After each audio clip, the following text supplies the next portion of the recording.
Have you ever picked up a book that felt less like something you read and more like something you experience? You know, a journey you get to take with a couple of really different guides. Well, today we're diving into a review of this fascinating work, Two Travelers Across Cultures, One India, Big Heart. And let me tell you, it completely flips the script on what a travel book can be. Just listen to this line from the review. It's what really hooks you. The soul of India blooms across continents. Wow. Right away, you know this isn't just about geography, right? It's not about a place on a map. It's about this idea of a soul that's alive and well in so many different corners of the world. It just sets this incredibly poetic, expansive tone for everything that follows. So what's this journey all about at its core? The review uses this fantastic phrase, a global pilgrimage. But here's the twist. The destination isn't just one single spot. Nope.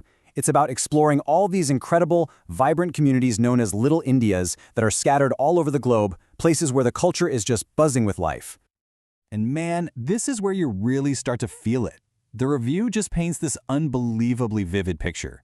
I mean, you can practically smell the jasmine in Singapore, right? Or the spices in Durban. You can see the glow from the saris in Toronto and hear the sounds of the Bhojpuri language in Trinidad. It's not just about seeing things, it's about diving in with all your senses. Okay, so what's actually driving this whole journey? The review is super clear on this. This is not some dry, detached documentary. Not at all. The entire thing is built around this really intimate, conversational road trip, so to speak, between two very, very different travelers. And this is where you get the core dynamic, the real heart of the book. You've got one traveler who is just deeply, fundamentally rooted in India itself, the homeland. But then, the other traveler's view has been shaped by the diaspora, by what it's like to live that culture far from its source. The review says it's this amazing tension, this constant back and forth between two worlds that really pushes the story forward. So what happens when you bring these two perspectives together? Well, their conversations just become incredibly rich. It's so much more than just, hey, look at that temple, or you should taste this food. It's about mixing all those sensory details with some really deep cultural insights, and doing it in a way that truly honors the dignity and strength of every community they meet. All right, so how is the story actually put together? Because it's definitely not your typical travel book. The review points out this really cool structure it has. It's got this rhythm that moves back and forth between these super immersive experiences and these moments of quiet, poetic pause. So get this, the main chapters are actually structured as walks. And that word is so intentional. Think about it. A walk isn't about rushing from point A to point B, right? It's all about slowing down, observing everything, really absorbing the texture of a place, the little rituals you see on street corners, and just feeling the emotional pulse of the community. So what are we talking about when we say a walk? It's really about finding those moments of connection in the everyday stuff.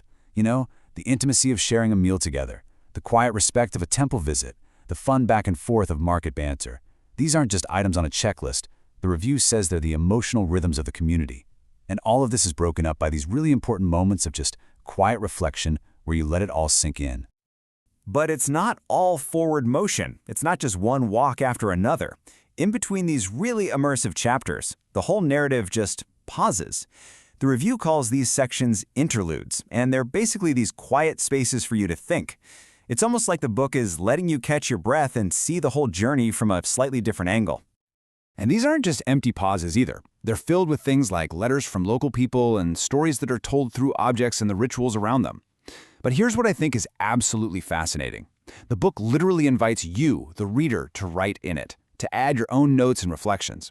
It totally breaks that wall between you and the page, and suddenly you're not just a reader anymore, you're a participant in the journey. So, you take these immersive walks and you weave them together with these quiet interludes, what do you get? Well, you get something way deeper than just a bunch of travel stories. What emerges is the book's real core theme, and that's the whole idea of belonging. And the review has the perfect metaphor for it. More than a travelogue, this is a tapestry of belonging. Think about a tapestry, right? It's made of all these individual threads, every single one with its own unique color and feel. But when you weave them all together, they create one single beautiful, complete picture. And that is exactly what this book is celebrating. Every little India, every single person they meet is like one of those unique threads, a distinct heartbeat in a much larger whole.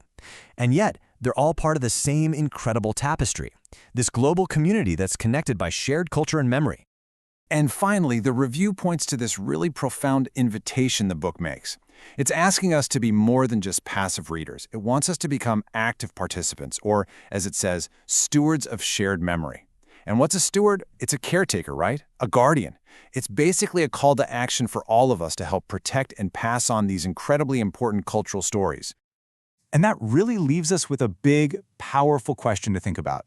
I mean, sure, the book's journey is about the Indian diaspora, but this theme is completely universal, isn't it? It really challenges every single one of us to look at our own heritage, our own communities, and ask, what are the stories that we share? And what's our part to play in making sure those memories stay alive?